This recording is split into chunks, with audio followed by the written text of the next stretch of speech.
Hey guys, what's up? We're going to talk about something real special today. We've been getting used to this, doing this camera thing on a regular, and it's not always talking about poker directly. Sometimes it's important to just talk about life. And speaking of which, there's someone I'm celebrating. I said, you know, everybody here at the World Series, if you're in Vegas, if you're around, you know, it's Poker Central. I know my hair's doing some crazy stuff today. I swear it does this naturally on its own. I don't mess with it.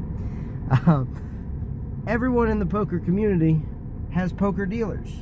You go to the tables, you sit, they deal the cards to you. Let me turn my AC down so I can talk to y'all a little bit here. I want you guys to hear this for sure. So there are hundreds, if not thousands, if not hundreds of thousands of dealers in the world. No, same with the players. This is a big community. The World Series of Poker has been going, this is the 50th year. They're making a huge deal about it. It is a huge deal. I shouldn't say, you know, I'll be the company man for a second. And it's 50 years. We've transformed the game of poker. Everything that happens at the World Series of Poker translates poker the rest of that year. I hear people constantly when I'm on the road, when it's like a ruling on something, they're like, oh, well, this is how the World Series is doing it now. Like, they literally use it as a reference point, like, well, this is how Jack Effel does it. This is how, you know, the floors at the World Series do it. These guys are friends of mine. I love these people. They're truly the best in the world at what they do. Hands down. You know, you can't argue with me on this one. I'm going to win. So, with that to say, what if I told you that there was a dealer who has dealt all 50 years of the World Series of Poker? I've confirmed this. There is, in fact, there's one. And he happens to be one of my oldest friends at the... I say oldest because he's old. He'll be the first to tell you that. But his name is Joe.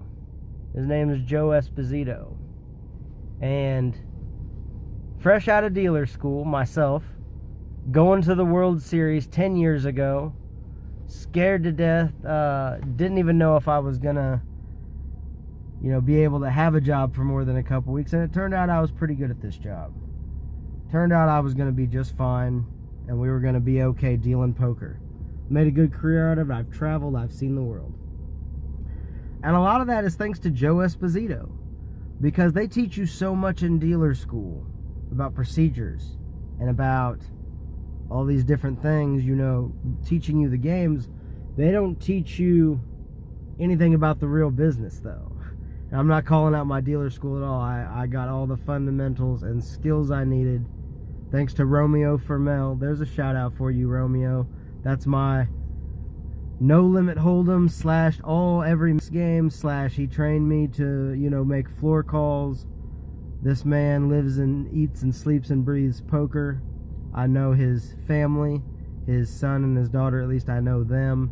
Wonderful people, wonderful family. Shout out to Romeo Fermel.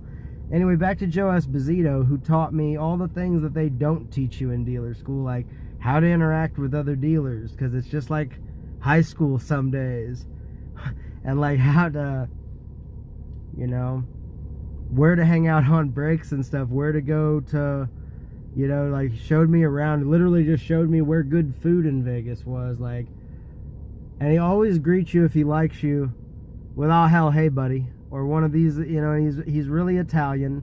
He's like, I mean, Joe Esposito, you know, I'm going to have some blogs with him coming up where he's just going to tell you guys about old school Vegas. I don't even want to tell any of his stories because they ruin them for him telling you guys later. We're going to do that before the end of the World Series. I'm going to get him. And we're doing that. So he has, I'm sure in 50 years of dealing, he has some crazy ones. So he doesn't know this, but I've went to the bosses at the World Series and I've said, guys, we need to get this dude. We need to do something special for him.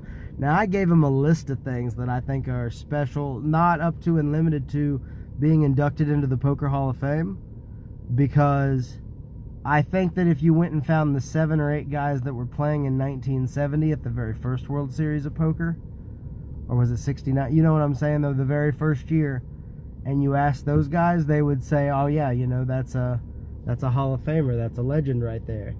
I've actually, like, mentioned it to other dealers, and only one dealer said to me, they're like, well, he doesn't deal very fast, and he's not, like, he calls he makes mistakes. he's 70 plus years old. That's okay. Like, I hope I'm still as cool and as awesome and as, like, enjoying life as Joe is when I'm his age. I tell you what, 10 years at the World Series for me, man, my back and my abilities are spent dealing poker. Like, man's done it 50 years religiously, showed up every summer. He's seen, you know, young dealers grow into floor people, grow into management, grow into upper management, and then retire while he's still doing this pitching cards. Think about that. He's seen somebody that from back in the day was a floor man and probably went up to the upper echelon of the business and now has completely retired. And if you ask him, hey Joe, you got any stories you can't tell me from back in the day? And you know what he'll say? He'll say, oh hell buddy, all the guys I'm worried about are dead by now. I swear I think he means it. So what we're going to be doing in these next few weeks is we're going to, well, first we're going to plug in here real quick because I don't want you guys to die on me during this video. So we're going to get Joe, and we're going to get Joe on some vlogs. We're going to talk about old Vegas. We're going to talk about dealing. We're going to talk about life. I want Joe to teach y'all some of the things he's taught me. Dude is special to me. Like, one of the few people I can say from my early years in Vegas that through all this time we're still friends. It's rare in Vegas to meet people that you're going to stay friends with, be close with, you know. It doesn't happen very much. And the fact is, like, every summer I'm so happy when Joe shows up again and he's ready to deal and he's smiling. Now granted, he'll talk about dealing bad like how I talk about it. Like, man, fuck dealing these cards to these fucking players. Like, excuse my French if you a young person watching this, but trust me, walk a couple miles in me and old Joe's shoes and you'll feel the same way, I promise.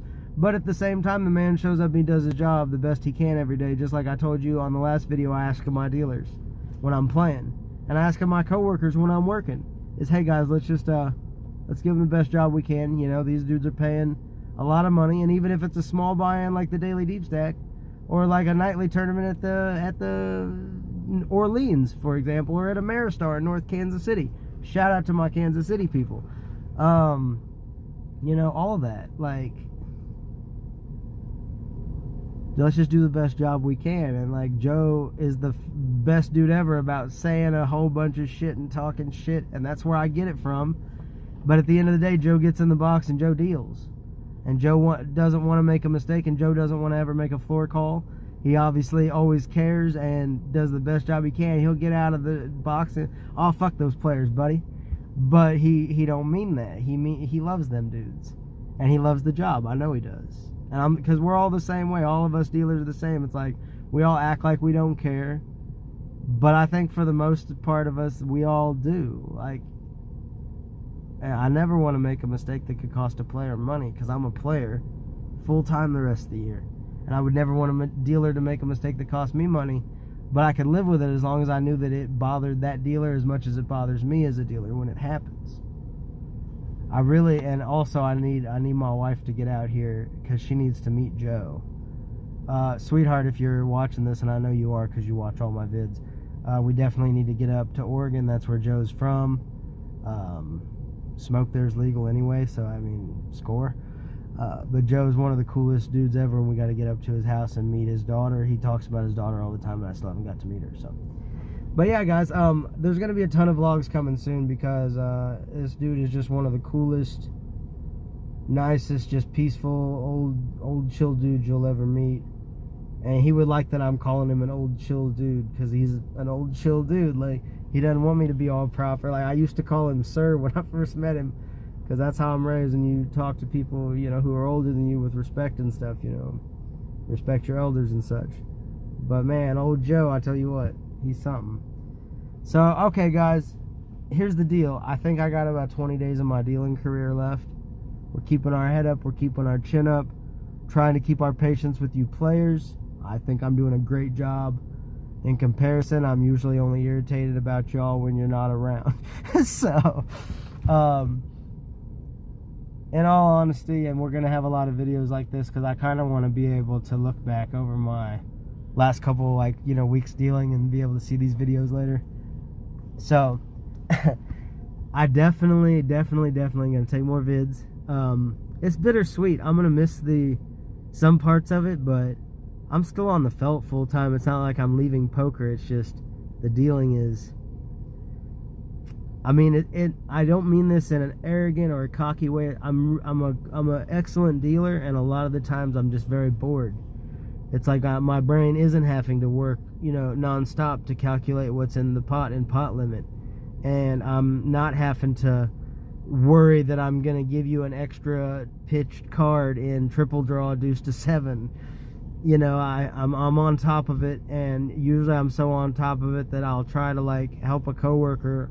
If I see him about to do something crazy on another table, I'll be like, hey, make sure that player checks in and stuff. And I'm not being an asshole. I'm trying to just, the quicker we can catch a mistake at any dealing job, the quicker the floors can fix it.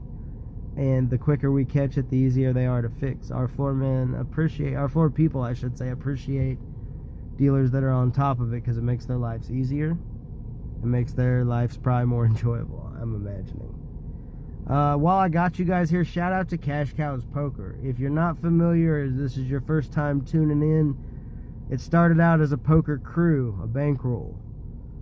I've since lost one friend out of it, not poker related, of course, and replaced it. We've lost one member and replaced him with another new member.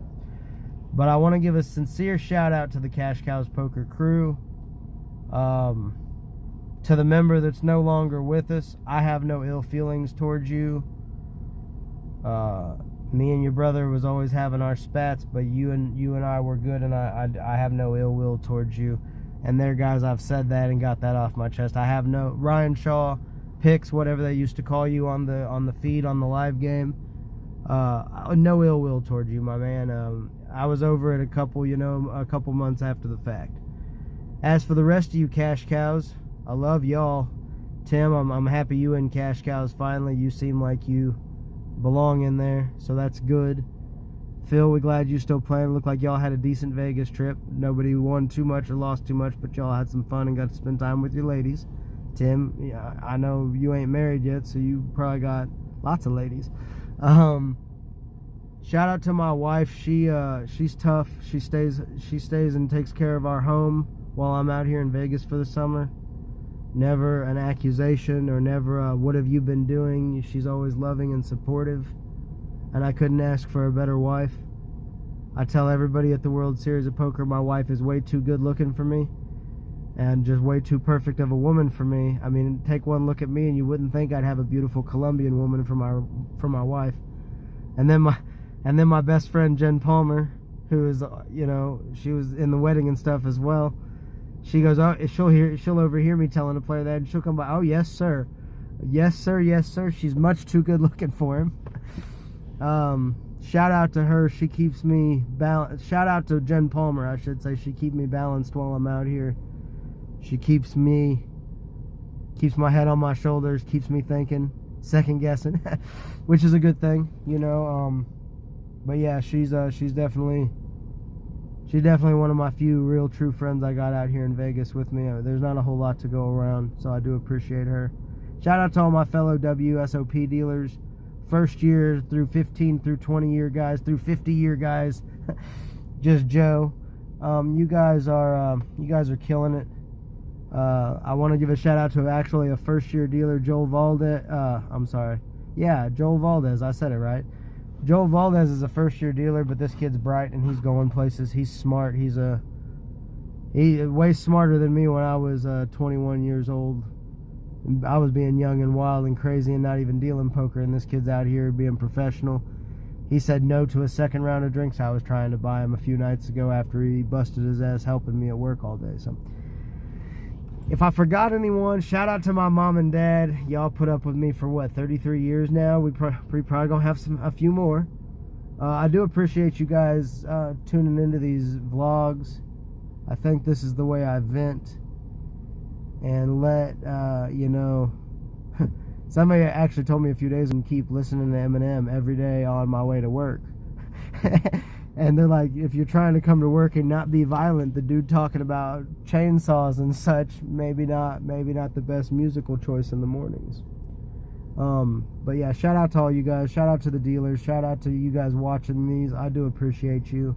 This is how I keep my cool about me. We do occasionally get a little emotional like we did today, like with, old friends, and 10 years at the World Series for me, and I've lost a lot of friends over the years to just life and not having life anymore. Crazy stuff happens in the world that people aren't in control of. So guys, keep your head up. If you're gambling this summer and you're playing poker and it's not going your way, remember that you're still playing poker and you're still living and breathing. And let's all remember that. Shout out to Think Bink, Corey Wayland.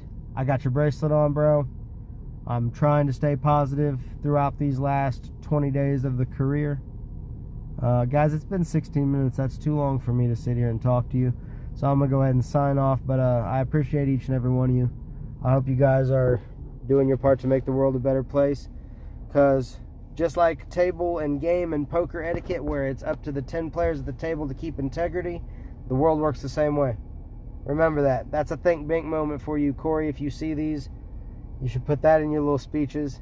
Because the world works just like a poker table. Everybody at the table, including the dealer, is responsible for the integrity of the game and the integrity of the world. All right? Peace.